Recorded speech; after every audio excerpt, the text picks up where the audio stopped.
There's something about the Soviet Union that has always drawn in the curious, a world sealed behind concrete walls and cold silence, a place where truth was classified, and rumors. For decades, millions lived under the red flag, surrounded by stories that blurred the line between history and myth.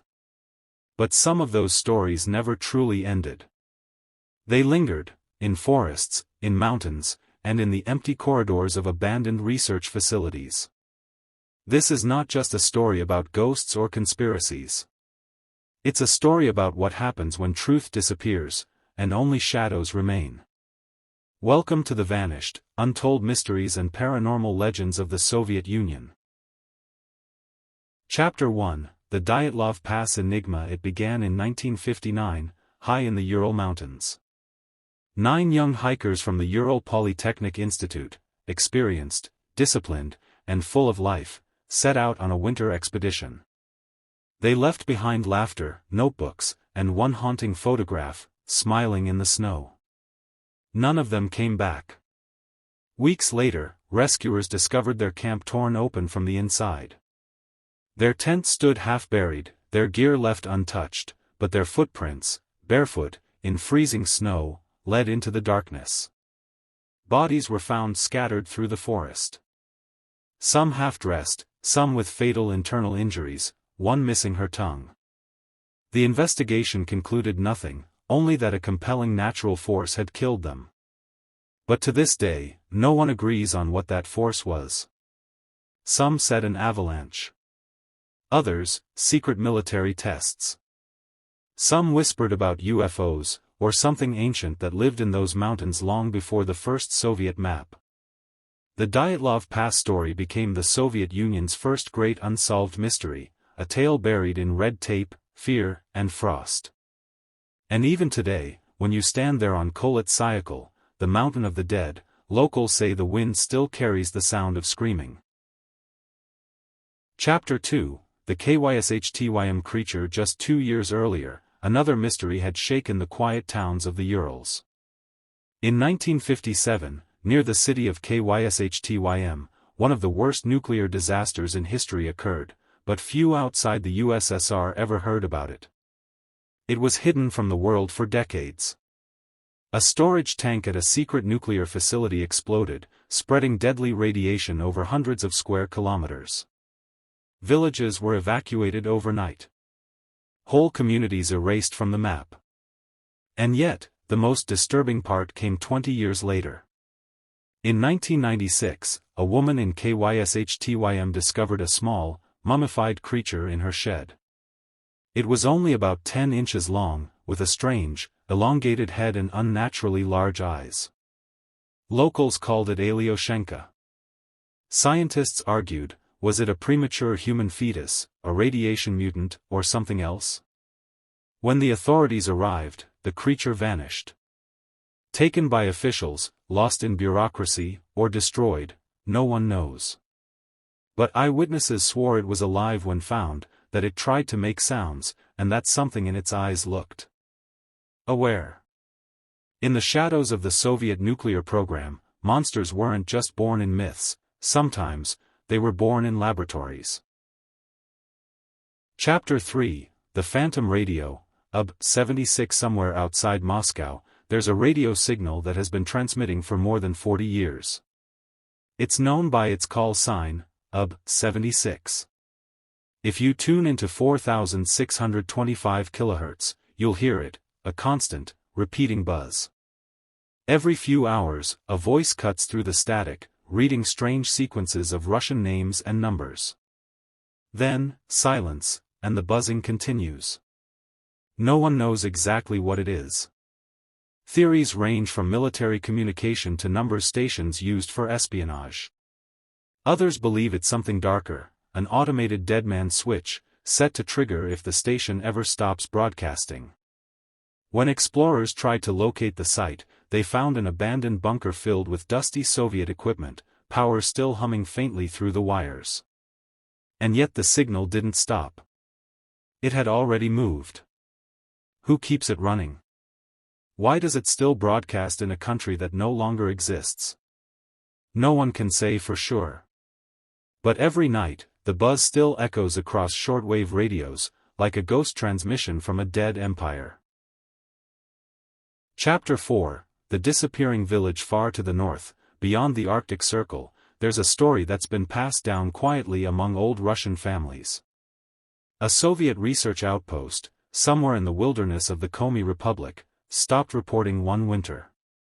When a helicopter finally arrived, it found the entire camp deserted. No struggle, no signs of evacuation. Tables still set. Radios still powered. But every person was gone. The official record was simple: evacuation due to blizzard. But local pilots said there was no storm that week. They said something else moved through that region, a wall of mist that swallowed radio signals and twisted compass needles. And when people went searching, they heard whispers in the fog. Voices calling their names. To this day, that area is avoided. Satellite images show nothing unusual, just endless forest and snow. But the locals call it the White Quiet. And they say it's better not to speak the names of those who vanished there. Chapter 5, The Soviet Psychic Experiments. During the Cold War, both the United States and the Soviet Union raced not just for nuclear dominance, but for control of the mind. Hidden inside Soviet institutes were projects so secret that even their funding files were destroyed. They studied telekinesis, remote viewing, even the ability to kill with thought. One of the most infamous programs was rumored to be called Project Oko, the Eye. Subjects were placed in lead-lined rooms, asked to describe objects hidden miles away, or to transmit thoughts to distant receivers. Some were children from orphanages. Others, soldiers. American intelligence took it seriously enough to launch their own counterpart, Project Stargate. When the Soviet Union collapsed, fragments of those psychic studies surfaced: strange diagrams, brainwave patterns, notes in old Cyrillic handwriting. One file described an experiment where two subjects were connected by electroencephalographs. When one received a visual flash, the other's brain reacted at the exact same time, even though they were separated by hundreds of kilometers. Coincidence? Or proof of something beyond what we understand? Whatever the truth, the scientists who ran those experiments either vanished or went silent after 1991. And maybe that's for the best. Chapter 6, The Vanished Scientists. In 1984, a brilliant Soviet physicist named Anatoly Bugorsky was working on a particle accelerator when a beam of high-energy protons passed straight through his skull. He survived, miraculously, but claimed afterward that he could see light brighter than 1,000 suns. His face half paralyzed, his mind sharper than ever, he was forced into silence by the KGB. Bugorsky lived. Others weren't so lucky. Throughout the 70s and 80s, dozens of Soviet scientists disappeared under strange circumstances, those who worked on secret propulsion systems, energy weapons, or nuclear-powered spacecraft. Some died in accidents.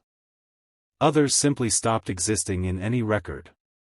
After the fall of the USSR, a few resurfaced in other countries, claiming that their research had been classified beyond death.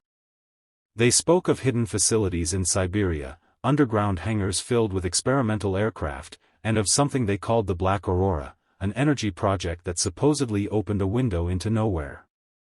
One man said that after the tests, people began seeing figures in the hallways, shadows that didn't belong to anyone. And that's when the government shut it all down. Epilogue: the shadows remain. The Soviet Union is gone now. Its flags have faded, its leaders are gone, its secrets scattered across archives and abandoned buildings. But its mysteries remain, like whispers frozen in time. Maybe they were the result of fear, of secrecy, of human imagination filling the gaps left by silence.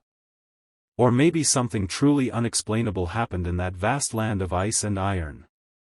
Even today, hikers vanish in the Urals. The UB-76 radio still buzzes.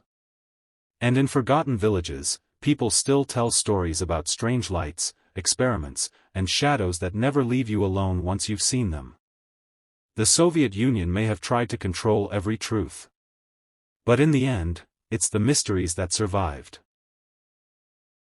The vanished, untold mysteries and paranormal legends of the Soviet Union. Because sometimes what disappears tells us more than what remains.